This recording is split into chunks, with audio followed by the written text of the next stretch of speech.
While we were out at sea fishing, my son-in-law turned to me and said, "Go swim with the jellyfish." In that moment, I was in shock. He threw me into the open sea and went back home. But when he arrived, I had already returned. Then I stared at him and, "I'm glad to have you here. Follow my story until the end and comment the city you're watching from, so I can see how far my story has reached. My name is Henry, and at 66 years old, I thought I knew what betrayal looked like. I was wrong. Nothing could have prepared me for what happened on that Tuesday morning in September, when my son-in-law Marcus looked me straight in the eye and said, "Time to swim with the jellyfish, old man." The morning had started like any other fishing trip. Marcus had called me the night before, his voice unusually cheerful. "Hey, Henry, what do you say we head out early tomorrow? Just the two of us. Been too long since we had some father-son time." I remember feeling pleased about it. Since he married my daughter Sarah 3 years ago, our relationship had been cordial but distant. This felt like progress.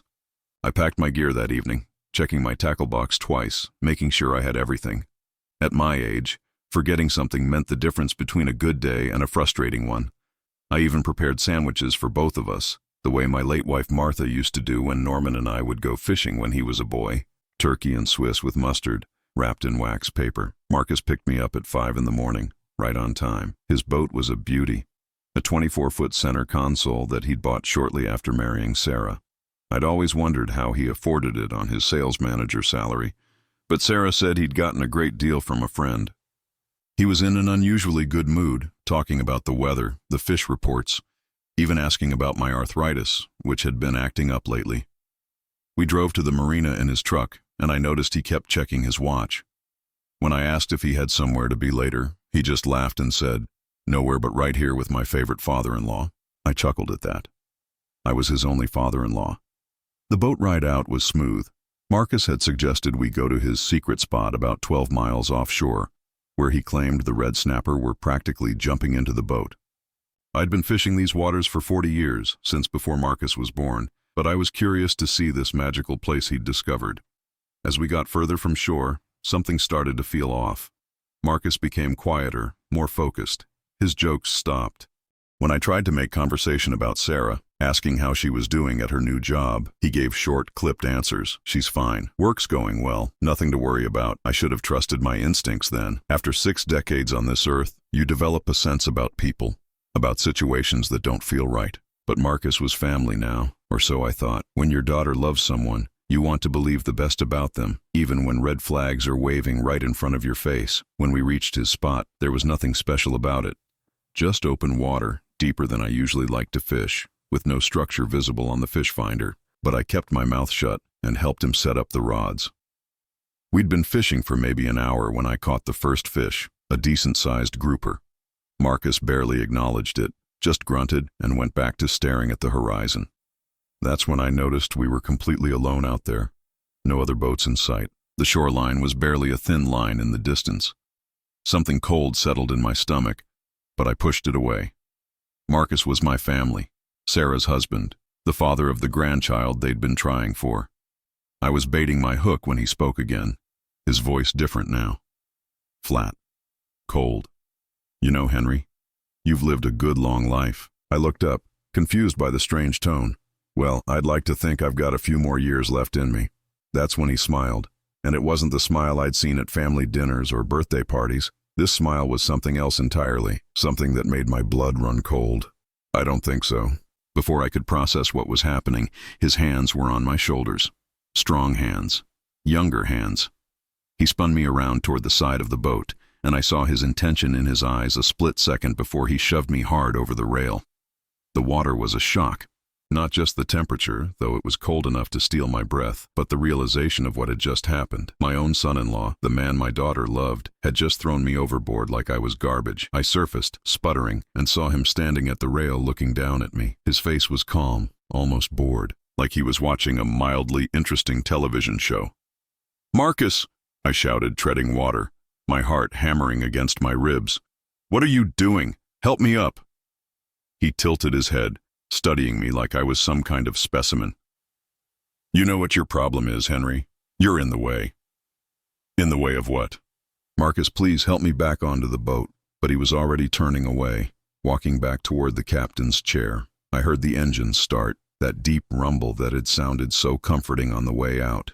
Now it sounded like a death knell. "Marcus, you can't leave me here. What about Sarah? What about your wife?" He looked back at me one last time, and I'll never forget the coldness in his eyes. "Sarah will get over it. She always does what I tell her to." The boat pulled away, leaving me alone in 12 feet of dark water, 12 miles from shore. The wake from his departure rolled over me, pushing me under for a moment.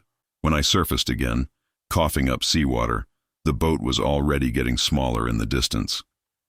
That's when the full horror of it hit me. This wasn't some sudden moment of madness. This was planned, calculated. He'd brought me out here specifically to kill me, and he was going home to tell my daughter that I'd fallen overboard, that he'd searched and searched but couldn't find me. The water was getting choppy, and I knew I had to make a choice. I could give up, let the ocean take me like Marcus intended, or I could fight. At 66, with arthritis in my knees and a heart that wasn't what it used to be, fighting seemed impossible. But then I thought about Sarah, my little girl, who would spend the rest of her life mourning a father who died because she'd married a monster, who would comfort herself in the arms of the man who'd killed me. That thought filled me with a rage I'd never felt before, a burning, consuming fury that warmed me even in that cold water. Marcus had made one crucial mistake. He'd underestimated a stubborn old fisherman who'd survived 66 years by never giving up on anything that mattered. I started swimming toward shore, one painful stroke at a time, fueled by the knowledge that I had to survive. Not just for me, but for Sarah.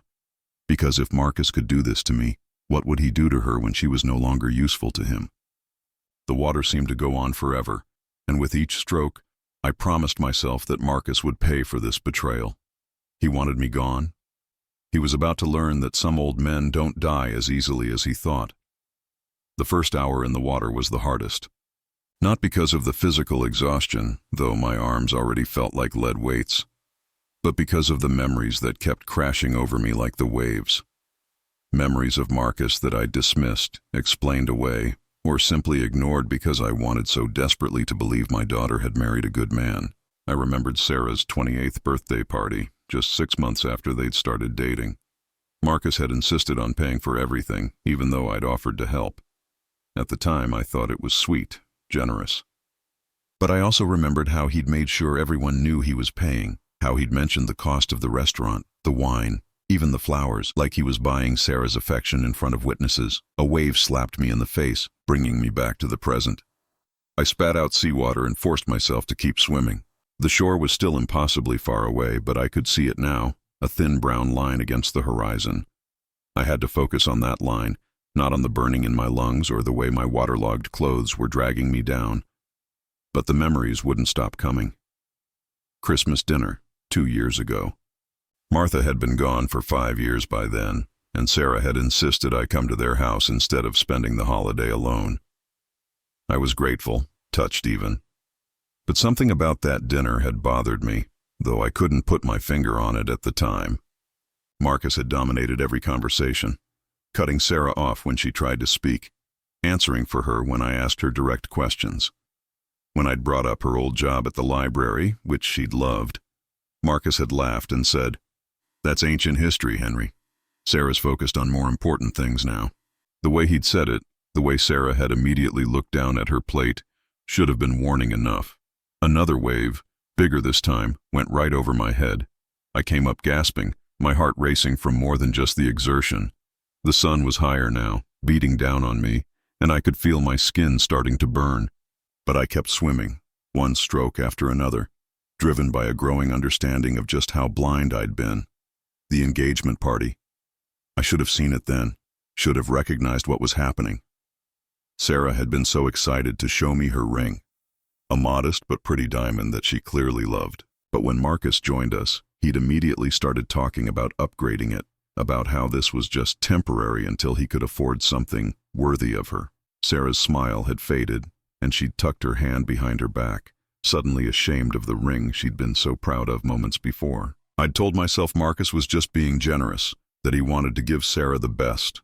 But now, treading water in the middle of the ocean, I realized what I'd really witnessed. It wasn't generosity. It was control. He was teaching Sarah that nothing she had, nothing she wanted was ever good enough, that only he could provide what she truly needed. My legs were cramping now, the muscles seizing up from the cold and the constant treading. I rolled onto my back, trying to rest while still making progress toward shore. The sun was merciless, but floating gave my arms a brief respite. I closed my eyes and tried to remember what I knew about survival at sea. Stay calm. Conserve energy. Don't drink the seawater no matter how thirsty you get. But I couldn't stay calm. Not when I kept remembering more signs I'd missed. The way Marcus had gradually isolated Sarah from her friends. It had been so subtle at first. A comment here and there about how her college friends were still stuck in the past, or how her work friends were bad influences. Suggestions that she spend less time with them and more time focusing on their relationship, their future together. By the time they got married, Sarah barely saw anyone outside of work and Marcus's circle of friends. I'd attributed it to the natural changes that come with marriage, the way couples create their own world together. I'd even been a little envious, remembering how Martha and I had been in our early years, so wrapped up in each other that we barely needed anyone else. But Martha and I had chosen that together. We'd made room for each other while still keeping our individual friendships and interests. Sarah hadn't made that choice. It had been made for her so gradually and skillfully that she probably didn't even realize it was happening. I flipped back onto my stomach and resumed swimming. The shore was closer now, maybe 8 miles away instead of 12. Progress. Slow, painful progress, but progress nonetheless. My shoulders screamed in protest with each stroke, and I could taste blood in my mouth from where I'd bitten my tongue during one particularly rough wave. The wedding reception. How had I missed the signs even then? Marcus had given a speech about how lucky he was to find Sarah, how she completed him, how she made him want to be a better man, all the right words, delivered with all the right emotion. The guests had been charmed.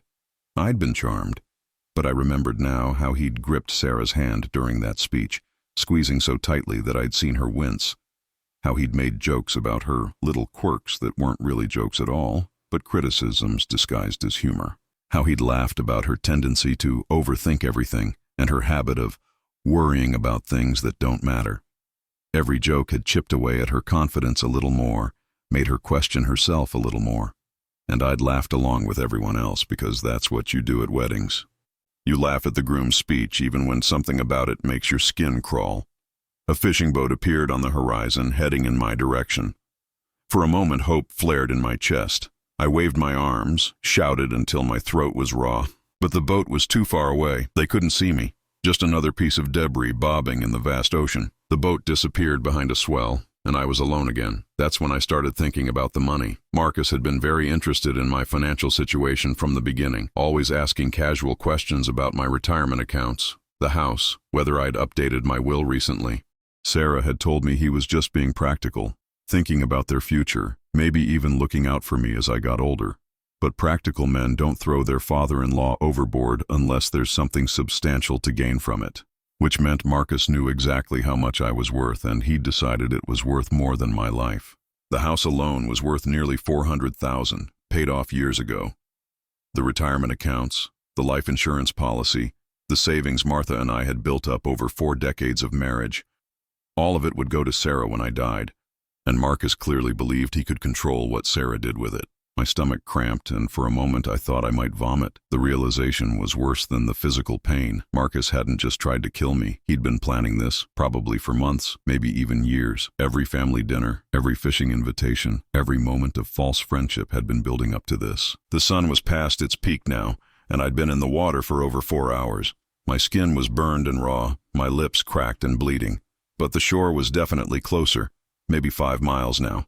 Close enough that I could make out individual buildings, the pier where I'd launched my own boat hundreds of times. I thought about that pier, about all the mornings I'd stood there with Norman when he was young, teaching him to tie knots, to read the water, to respect the power of the ocean. Norman was 42 now, living in Denver with his own family, building his own life. He called every Sunday, sent pictures of his kids, my grandchildren who barely knew me because distance makes relationships hard to maintain. Norman would be devastated when he heard I was dead. He'd fly back for the funeral, comfort Sarah, shake hands with Marcus, and thank him for being such a good husband to his sister, for taking care of things while the family grieved. The thought of Marcus playing the grieving son-in-law at my funeral, accepting condolences and sympathy while he planned how to spend my money, gave me a fresh burst of energy. I picked up my pace, ignoring the burning in my muscles. 3 miles from shore now. I could see cars moving along the coastal highway, people going about their normal lives while I fought for mine in the dark water. But I was going to make it, despite Marcus's plans, despite his certainty that the old man would quietly disappear beneath the waves. I was going to survive. And when I got home, when I walked through that door that Marcus was probably already planning to inherit, I was going to make sure he understood just how badly he'd underestimated Henry Morrison. It took me 7 hours to reach shore, 7 hours of swimming, floating, and pure stubborn determination. By the time I dragged myself onto the rocky beach 2 miles south of the marina, the sun was setting and my body was done. Every muscle screamed, my skin was burned raw, and I was so dehydrated I could barely think straight. But I was alive, and that was more than Marcus had planned for. I lay on the sand for maybe 20 minutes, just breathing, letting the reality sink in. I'd survived. The old man Marcus thought he could dispose of like unwanted cargo had made it back to shore. But now I faced a new challenge. What was I going to do about it? My truck was still at the marina where I'd left it that morning, keys in my pocket, waterlogged but hopefully still functional. The walk along the beach nearly killed me. My legs shook with every step, and twice I had to stop and rest, wondering if I'd survived the ocean only to collapse on the sand from exhaustion. But I made it. The marina was mostly empty in the evening light, just a few die-hard fishermen coming in from day trips. Nobody paid attention to the soggy old man limping through the parking lot. I probably looked like I'd had too much to drink and fallen off somebody's dock. My truck started on the first try, a miracle I was too tired to appreciate fully. As I drove home through the familiar streets of our small coastal town, I had to make a decision. Call the police? Tell them what Marcus had done? The rational part of my brain said yes, of course. Report the attempted murder and let the law handle it. But the emotional part, the part that had been betrayed by family, wanted something different. I wanted to see Marcus's face when he realized his plan had failed. I wanted him to understand that he'd messed with the wrong old man. And most importantly, I wanted to protect Sarah without destroying her world completely, because that's what calling the police would do. It would shatter everything she believed about her husband, her marriage, her life. She'd have to testify against him, relive the trauma, face the judgment of everyone in town. Sarah had already lost her mother. Did I really want to put her through losing her husband to prison, even if he deserved it? By the time I pulled into my driveway, I'd made my decision. I was going to handle this my way. My house was dark, exactly as I'd left it that morning. I sat in the truck for a moment, looking at the place Martha and I had called home for 38 years. The little white colonial with blue shutters, the garden she'd loved so much, the front porch where we'd spent countless evenings watching the world go by. Marcus had tried to take this away from me. Not just the house, but everything it represented. All the memories, all the love, all the life Martha and I had built together. He'd wanted to erase me so he could claim it all for himself. I dragged myself inside, every movement an effort. The first thing I did was shower, standing under the hot water until my skin stopped feeling like leather. Then I put on clean clothes, made myself eat something, even though my stomach was still queasy from all the seawater I'd swallowed. I needed to be strong for what was coming.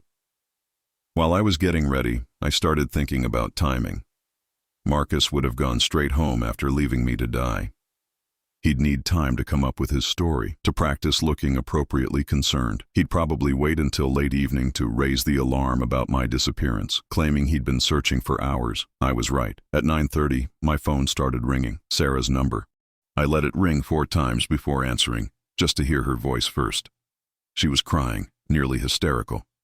Dad, where are you? Marcus said you fell off the boat and he can't find you anywhere. The Coast Guard is looking, but it's been hours and... I'm fine, sweetheart. My voice came out rougher than I intended, raw from shouting in the water and swallowing salt. I made it back to shore. The silence on the other end stretched for several seconds. Then, in a much smaller voice, "You made it back?" But Marcus said, "He said he searched everywhere. He's been calling the Coast Guard, organizing search parties. Is he there with you now? Yes, he's right here. He's been so worried, Dad. He's barely stopped crying since he got home. Barely stopped crying. I almost laughed at that. Marcus, the man who'd watched me struggle in the water with all the emotion of someone observing the weather, had been putting on quite a performance for my daughter. Put him on the phone. Another pause. I could hear muffled voices, Sarah telling Marcus I was safe, that I was on the phone. Then his voice, carefully modulated to sound relieved and concerned. Henry, thank God you're all right. I've been going crazy with worry. Where are you?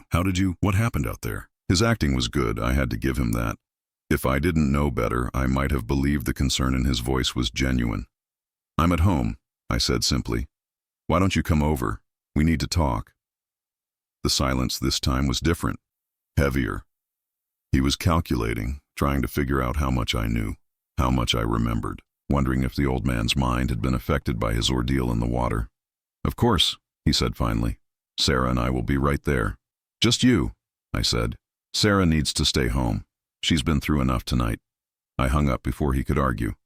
20 minutes later, I was sitting in my living room armchair, the same chair I'd occupied for decades while watching television with Martha, when I heard Marcus's truck in the driveway. I didn't get up to meet him. I just sat there in the lamplight, waiting. The doorbell rang once, then again. Then I heard his key in the lock. Of course he had a key. Family members always had keys to each other's houses in our little town. It was one of those trusting small-town traditions that I'd never questioned before tonight. The door opened slowly, and Marcus stepped inside. He looked appropriately disheveled, his hair messed up, his clothes wrinkled, still playing the part of the distraught son-in-law who'd spent hours searching for his missing father-in-law. But when he saw me sitting there, very much alive and very much aware, his careful mask slipped for just a fraction of a second. I saw the flash of pure shock in his eyes, followed immediately by something else. Fear. Henry, he said, his voice carefully neutral, you scared us to death when you fell off the boat. I didn't fall, Marcus. The words hung in the air between us like a loaded gun. He stood there in my doorway, still holding his keys, his face cycling through a series of micro-expressions as he tried to decide how to play this. Finally, he settled on confusion, concerned confusion, with just a hint of hurt feelings. What do you mean you didn't fall? Henry, are you feeling all right? You were in the water for hours. Maybe you should see a doctor. Make sure you don't have hypothermia, or sit down. My voice was quiet, but something in it made him close the door and move toward the couch. He perched on the edge, ready to run if necessary. Good. He should be ready to run. You pushed me, I said, watching his face carefully. You looked me in the eye and told me I'd lived a good long life. Then you pushed me overboard and left me to die. He shook his head, the picture of wounded innocence. Henry, that's not what happened. You must have hit your head when you fell, or maybe the stress of being in the water. Sometimes trauma can affect memory. I leaned forward in my chair, never taking my eyes off his face. You said Sarah would get over it, that she always does what you tell her to. This time, the mask didn't just slip, it cracked. For a moment, I saw the real Marcus underneath all the performance, cold, calculating, completely without remorse for what he'd tried to do. Then he tried to rebuild it, but it was too late. We both knew that I remembered everything perfectly, that no amount of gaslighting was going to convince me I'd imagined my own attempted murder. Henry, he said, his voice taking on a different quality now. Less concerned, more careful. I think you're confused. It was traumatic what happened today. Maybe we should call Sarah, have her come over. Sarah's not coming, I said. This is between you and me. We stared at each other across my living room, two men who finally understood exactly where they stood with each other. No more pretense, no more family dinner small talk. Just the truth, ugly and undeniable. Marcus leaned back on the couch, some of the tension leaving his shoulders. When he spoke again, his voice was completely different. The fake concern was gone, replaced by something much more honest and infinitely more chilling. So what happens now, Henry? You going to call the police? Tell them your son-in-law tried to murder you? He smiled, and it was the same cold smile I'd seen on the boat. Who do you think they'll believe? The successful businessman who spent all evening organizing search parties for his missing father-in-law, or the confused old man with a head injury who's making wild accusations? The casual arrogance in his voice told me everything I needed to know. He'd thought this through, planned for contingencies. Even if I survived, he was confident he could handle the aftermath. He was about to learn just how wrong he was about that. Marcus's confidence should have intimidated me. 3 hours ago it would have. But something had changed during those 7 hours in the water. I'd had time to think, to remember, to piece together a pattern that went back much further than I'd initially realized. And what I'd discovered was worse than attempted murder. It was systematic psychological destruction. I stood up slowly, my joints still aching from the ordeal, and walked to the kitchen. Marcus stayed on the couch, watching me with the wariness of a predator who wasn't quite sure if his prey was truly cornered. "You want some coffee?" I called out, keeping my voice conversational. "Might be a long night." "I'm not staying long," he replied. "Sarah's expecting me home." I poured myself a cup from the pot I'd made earlier, then returned to the living room.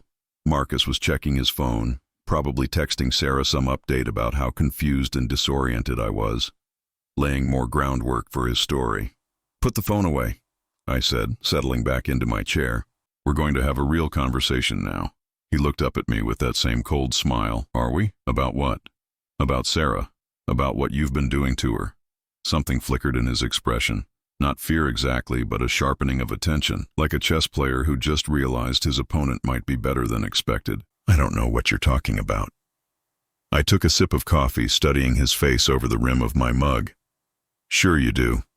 See, I had a lot of time to think out there in the water. About all the little things I'd noticed but never really paid attention to. Like how different Sarah is now compared to 3 years ago.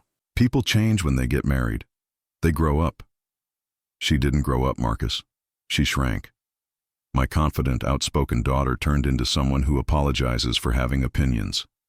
Someone who checks with you before she speaks, who flinches when you touch her. He shifted on the couch, and I saw his jaw tighten slightly. "Sarah's fine. She's happy." "Is she? When's the last time she laughed? Really laughed? Not that nervous little sound she makes now when you make one of your jokes about her." The room went quiet, except for the tick of Martha's old mantel clock. Marcus was studying me now with undisguised calculation, trying to figure out how much I'd figured out and how dangerous I might be to his carefully constructed world. "You want to know what really happened out there today?" I continued. "It wasn't about money, was it?" "Oh, the money's part of it. But that's not why you wanted me dead. You wanted me dead because I'm the only person left who remembers what Sarah used to be like. Before you started breaking her down, piece by piece." "You're being dramatic, Henry." "Am I? Let me tell you what I remembered while I was swimming for my life. Remember Sarah's birthday party last year? The one where she wanted to invite her old college roommate, Jessica?" His face went completely blank, which told me everything. "You said Jessica was a bad influence, that she brought out the worst in Sarah, made her act immature. But I remembered something else. Jessica was the one who asked Sarah if she was happy. Just a simple question over drinks. But Sarah couldn't answer it. She just looked at you and changed the subject. Jessica never liked me, because she could see what you were doing.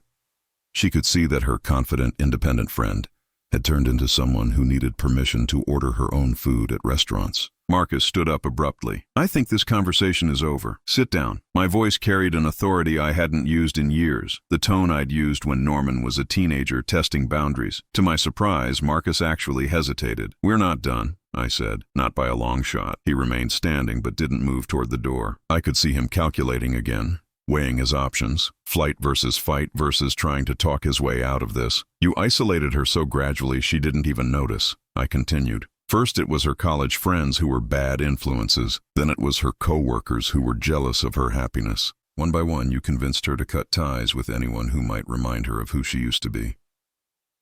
People outgrow old friendships. Then you went after her confidence, little comments here and there. How she was too sensitive when she got upset. How she overthought everything when she tried to make decisions.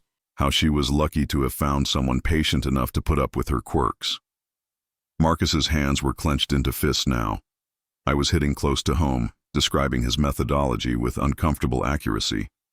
"By the time you married her, she was already half convinced she couldn't survive without you, that nobody else would ever want someone so flawed, so needy, so difficult. Sarah has always been insecure." Bullshit. The word came out harder than I'd intended. "Sarah was confident and independent until she met you. She managed her own apartment, had a job she loved, friends who adored her. You turned her into someone who asks permission to visit her own father."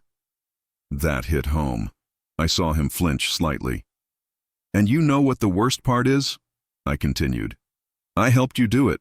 Every time she called me, talking about some problem in your marriage, I told her marriage was about compromise, that every relationship had difficulties. I encouraged her to work things out, to be patient, to try harder." I stood up, setting my coffee cup down with deliberate care. "I told my daughter to stay with the man who was systematically destroying her sense of self, because I thought you were just immature, maybe a little controlling, but basically decent underneath it all."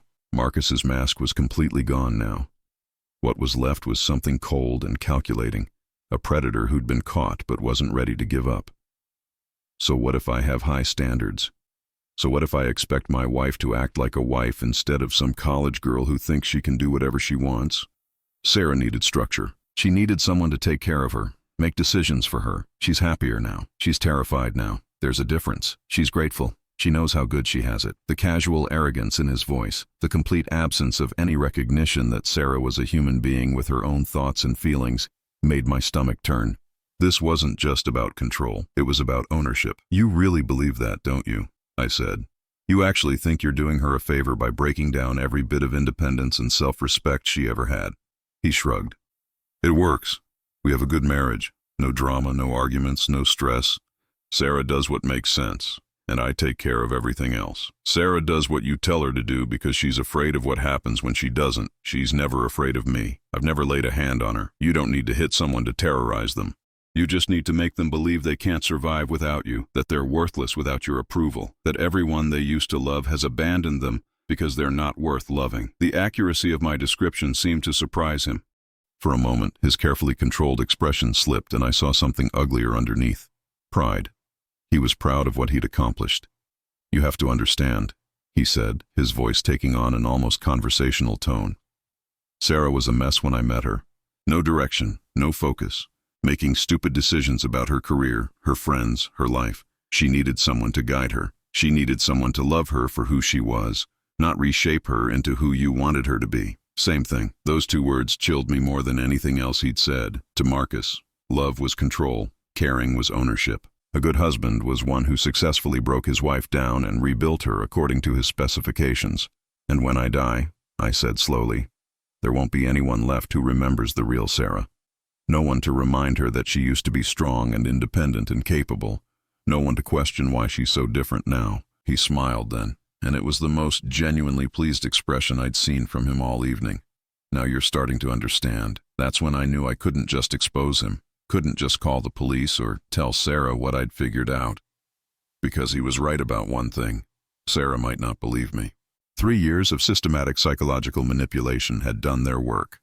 She might choose him over me, might even turn against me for threatening her marriage. I needed proof. Evidence. Something so undeniable that even Sarah couldn't ignore it.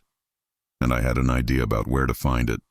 Marcus left my house that night thinking he'd won. He'd made his position clear. Sarah belonged to him now, body and soul, and there wasn't anything an old man could do about it. As he walked to his truck, he even had the audacity to pat my shoulder and remind me that Sarah would be very upset if I told her any confused stories about what had happened on the boat. But Marcus had made a crucial error. He'd underestimated what a man with nothing left to lose could accomplish when he set his mind to it. I waited until his taillights disappeared, then got to work. 3 years of subtle manipulation had left traces, and I was going to find them. I started with the obvious places: Sarah's old phone bills, credit card statements, anything that might show a pattern of isolation and control. It took me most of the night, but I found what I was looking for in the most mundane of places: Sarah's old appointment calendar, the one she'd kept religiously until about 2 years ago. The early entries painted a picture of an active, social young woman. Lunch dates with college friends, book club meetings, girls' nights out, regular appointments with a therapist she'd been seeing since her mother's death. Then gradually, the entries changed. Cancellations became more frequent. "Can't make it. Em has plans for us." Canceled. "Em doesn't think book club is worth the drive." Postponed indefinitely. "Em says I don't really need therapy anymore now that I have him to talk to." By the end of the calendar, there were no social entries at all, just Marcus's schedule, his preferences, his plans that she was expected to accommodate. But the real evidence was in her handwriting itself. The early entries were written in Sarah's usual confident script, the same handwriting I'd seen on birthday cards and grocery lists for 28 years. But as the months progressed, even her handwriting had changed. It became smaller, more hesitant, filled with crossed-out words and second-guessing. By the final entries, she was writing in pencil instead of pen, as if she needed the option to erase her own thoughts. I photographed every page with my phone, my hands shaking with anger as the full scope of Marcus's psychological campaign became clear. This wasn't just control, it was systematic erasure of my daughter's personality, her confidence, her very sense of self. But I needed more than old calendars. I needed current proof, something that would show Sarah exactly what her marriage had become. The next morning, I called Sarah and asked if she wanted to meet for lunch. Just the two of us, I said. Father-daughter time. She sounded pleased but also nervous, asking twice if Marcus was invited, if he would mind, if I was sure it was okay. The fact that my adult daughter needed to ask permission to have lunch with her own father told me everything about how far Marcus's control had extended. We met at Rosie's Diner, a place we'd gone together countless times over the years. Sarah arrived exactly on time, looking beautiful, but somehow diminished. She'd lost weight, I realized, and not in a healthy way. Her clothes hung loose on her frame, and there were dark circles under her eyes that makeup couldn't quite hide. "How are you feeling, Dad?" she asked as soon as she sat down. "After yesterday, I mean. That must have been so scary." "I'm fine, sweetheart, but I'm worried about you." She glanced around the diner nervously, as if Marcus might suddenly appear. "What do you mean? I'm fine too. Are you? When's the last time you did something just for yourself? Something you wanted to do, not because Marcus suggested it?" Her face went through a series of micro-expressions, confusion, defensiveness, then a kind of blank uncertainty that broke my heart. She literally couldn't remember the last time she'd made a decision based on her own preferences. "Marcus and I make decisions together," she said finally. "That's what marriage is about. Compromise." "What about that pottery class you wanted to take? The one at the community center?" "Oh, that." She waved her hand dismissively, but I caught the wistful look in her eyes.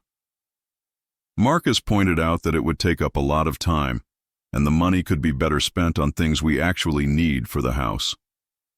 "What about your job at the library? You loved that job." "I was barely making minimum wage, Dad. Marcus showed me how much more we could save if I stayed home and managed the household properly instead of paying for gas and work clothes and eating lunch out all the time." Every response was perfectly reasonable on the surface, but underneath each one I could hear Marcus's voice, his logic, his priorities. Sarah wasn't explaining her own decisions. She was reciting his justifications for them. "Sarah," I said gently, "do you remember what you wanted to be when you were 25? The question seemed to startle her. She stared at me for a long moment, then looked down at her coffee cup. "That was a long time ago. 5 years isn't that long. You wanted to get your master's degree in library science. You were going to specialize in children's literacy programs. Those were just dreams, Dad. Unrealistic dreams. Marcus helped me see that." There it was again. Marcus's voice coming out of my daughter's mouth, dismissing her ambitions as foolish fantasies that needed to be abandoned in favor of more practical concerns. I pulled out my phone and showed her one of the photos I'd taken the night before, a page from her old calendar showing 3 different graduate programs she'd been researching. "Does that look unrealistic to you? You had it all planned out. You were going to apply for fall admission, maybe do the program part-time while working." She stared at the photo, and for a moment I saw something flicker in her eyes, a ghost of the passionate, determined young woman she used to be. Then she looked away. "People change, Dad. Priorities change. Getting married means putting your family first. What about your friends? Jessica, Amy, that whole group from college? They don't understand my life now. They're all still single, still acting like we're 21. Marcus says they're just jealous because they can't find someone who loves them enough to commit." I wanted to grab her shoulders, shake her until she saw what was happening to her. Instead, I kept my voice calm and gentle. "Sweetheart, when you talk about your life, your choices, your future, I notice something. You never use the word I anymore. It's always we, or Marcus says, or Marcus thinks. When did you stop having your own opinions?" The question hit her like a physical blow. She actually flinched, her hand going to her throat in a defensive gesture I'd never seen her make before. "That's not." That's not true. We just happen to agree on most things. That's what makes our marriage work so well. Sarah, look at me. She raised her eyes reluctantly, and I saw something in them that made my chest tighten. Fear. My confident, independent daughter was afraid of a simple conversation with her own father. Are you happy? The same question Jessica had asked her at that birthday party. The same question she hadn't been able to answer then. She opened her mouth to give me the expected response, the programmed answer about how blessed she was, how grateful, how lucky to have found such a wonderful husband. Instead, she started to cry. Not the gentle tears of someone moved by emotion, but the desperate, hopeless sobbing of someone who'd been holding back a dam for years. She buried her face in her hands, her shoulders shaking with the force of it. I reached across the table and took her hand, and she didn't pull away. We sat there in that diner booth while she cried 3 years' worth of suppressed grief for the dreams she'd abandoned, the friends she'd lost, the woman she used to be. When the crying finally subsided, she looked up at me with red, swollen eyes. I don't know how to be happy anymore, Dad. I don't even know what I want, what I think, what I feel about anything. It's like I disappeared and left this stranger wearing my face. You didn't disappear, sweetheart. You're still in there. Marcus just convinced you to hide so deep that you forgot how to come out. She was quiet for a long time, processing what I'd said. Then, in a voice so small, I had to strain to hear it. What am I supposed to do? How do I get back to being me when I can't even remember who that was? I squeezed her hand. One decision at a time. Starting with the decision to remember that you deserve to be happy, that you deserve to have opinions and dreams and friends, that you deserve to be loved for who you are, not who someone else wants you to be. She nodded slowly, and I saw something I hadn't seen in years, a spark of the real Sarah fighting to resurface. That's when Marcus walked in.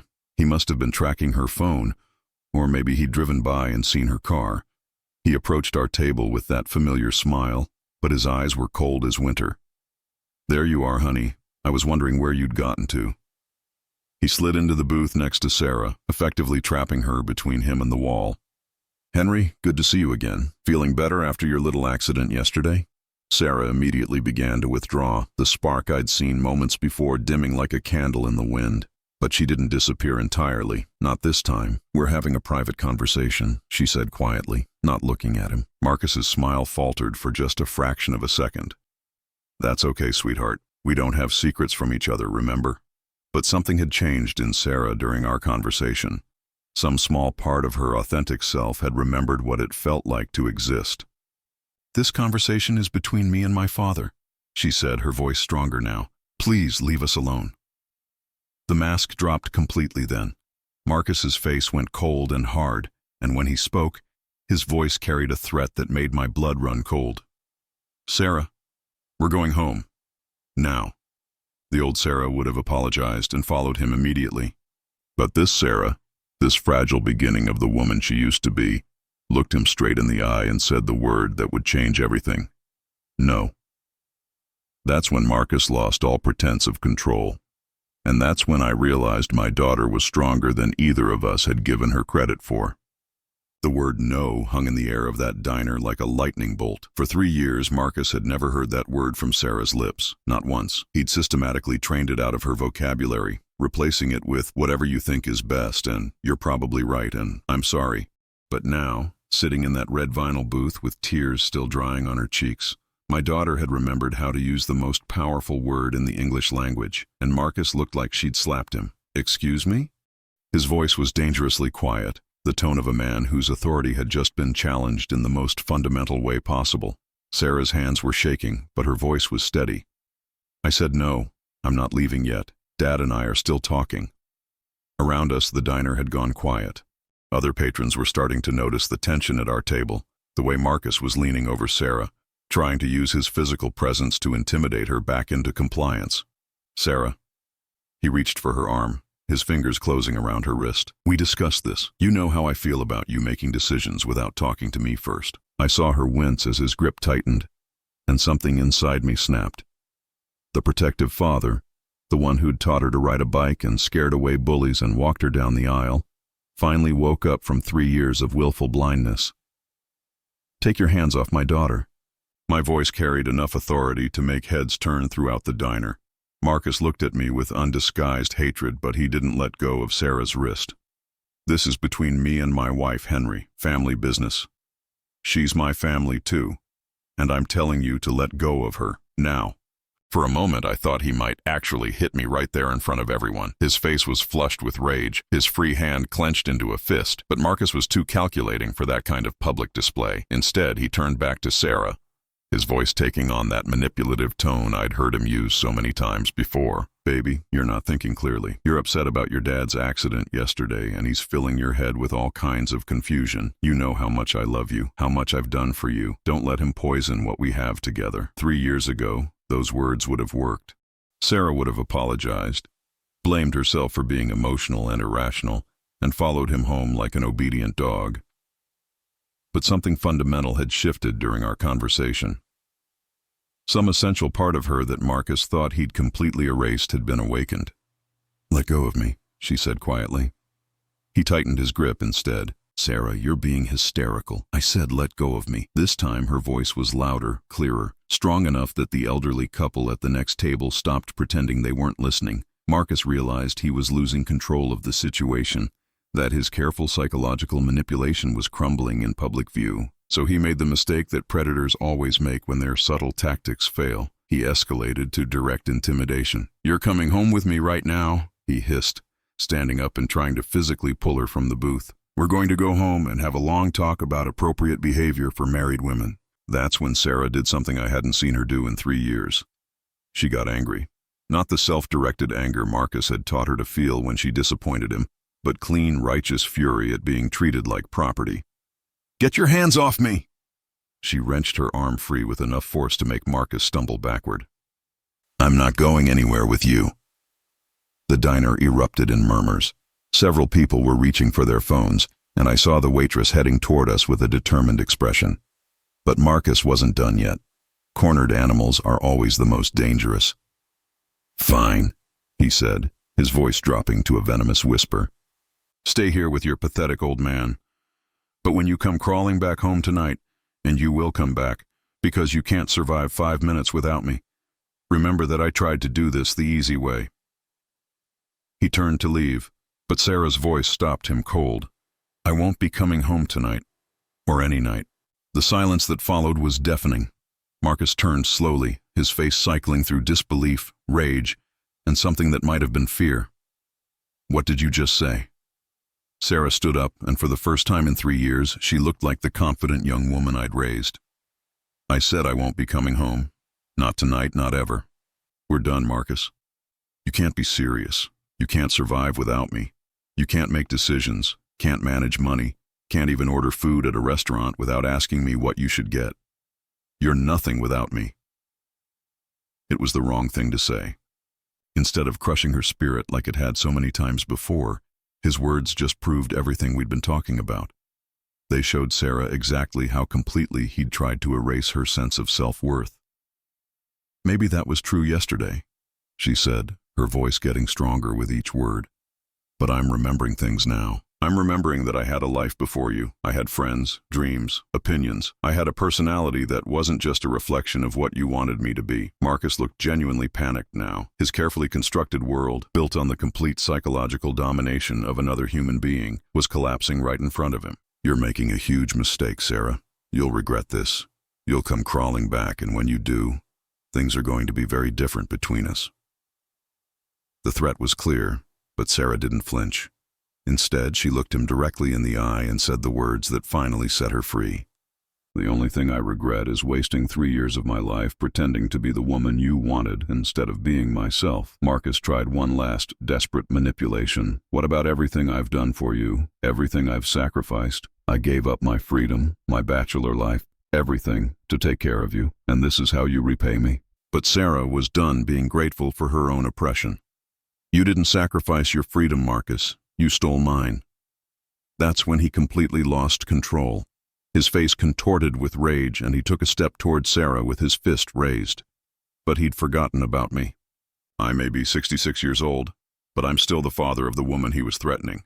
And after surviving 7 hours in the ocean because of this man's cruelty, I had no patience left for his intimidation tactics. I stood up and moved between them, meeting his eyes with a stare that had been hardened by decades of life and one very long day of swimming for my life. You need to leave. Now. Something in my voice, or maybe just the fact that his victim was no longer alone and helpless, finally penetrated his rage. Marcus looked around the diner, realizing that every person in the place was watching him, that several people had their phones out, that the waitress was clearly calling someone, probably the police. "This isn't over," he said, but the fight had gone out of his voice. He was just a bully whose victim had stood up to him, and bullies are always cowards underneath their bluster. "Yes, it is," Sarah said quietly. "It's completely over." Marcus looked at her one last time, searching for any sign of the broken, dependent woman he'd spent 3 years creating. But that woman was gone, replaced by someone stronger. Someone who remembered that she deserved better than being controlled and diminished by a man who claimed to love her. He left without another word, and I watched through the window as he sat in his truck for several minutes, probably trying to process the fact that his victim had escaped. Then he drove away, and I knew he wouldn't be back. Men like Marcus only have power over people who give it to them. Once that power is withdrawn, they have nothing left. Sarah and I sat back down in the booth, both of us shaking slightly from the adrenaline. She looked at me with tears in her eyes, but these were different tears. Not the hopeless grief of someone who'd lost herself, but the overwhelming relief of someone who'd just been reborn. "What happens now, Dad?" I reached across the table and took her hand. "Now you remember who you are. One day at a time, one decision at a time. You remember that you're strong and intelligent and capable. You remember that you have people who love you for who you really are, not who they want you to be." She squeezed my hand tight. "I'm scared. What if I can't do it? What if he was right about me being helpless without him?" "Sweetheart, yesterday I was thrown into the ocean 12 miles from shore by a man who wanted me dead. I swam for 7 hours through waves and exhaustion and pain to get back to dry land. Do you know why I didn't give up?" She shook her head. "Because I had something worth fighting for. I had a daughter who needed her father, even if she'd forgotten how much. You have that same strength in you, Sarah. You've just been convinced to hide it so deep you forgot it was there." Over the following weeks, Sarah moved back into her old apartment, the one she'd kept but barely used since marrying Marcus. She filed for divorce, started seeing a therapist again, and slowly began the process of remembering who she used to be and deciding who she wanted to become. It wasn't easy. 3 years of psychological manipulation don't disappear overnight. There were days when she doubted herself, when Marcus's voice in her head told her she was making a mistake, that she couldn't survive on her own. But each time she had those moments, she would call me, or visit, or just remember that conversation in the diner when she'd found the courage to say no. And gradually, the voice of the real Sarah began to drown out the programmed responses Marcus had spent so long drilling into her. 6 months later, she enrolled in a graduate program in library science, the same dream Marcus had convinced her to abandon as unrealistic. She made new friends, reconnected with old ones, and slowly built a life based on her own choices rather than someone else's control. As for me, I never told her exactly what had happened on that boat. The details of Marcus's attempt to murder me, the cold calculation in his eyes, the way he'd planned to console her while spending my money, she didn't need to carry that burden. It was enough that she was free. But sometimes, on quiet evenings when we have dinner together, I look at my daughter and see the confident, independent woman she's becoming again. I see her making decisions without asking permission, expressing opinions without apologizing, living her life according to her own values and desires. And I know that those 7 hours in the ocean, fighting for my life against the waves, were worth every exhausting stroke, because I didn't just survive Marcus's attempt to kill me. I lived long enough to help my daughter survive his attempt to erase her. That's a victory worth more than any inheritance he might have stolen.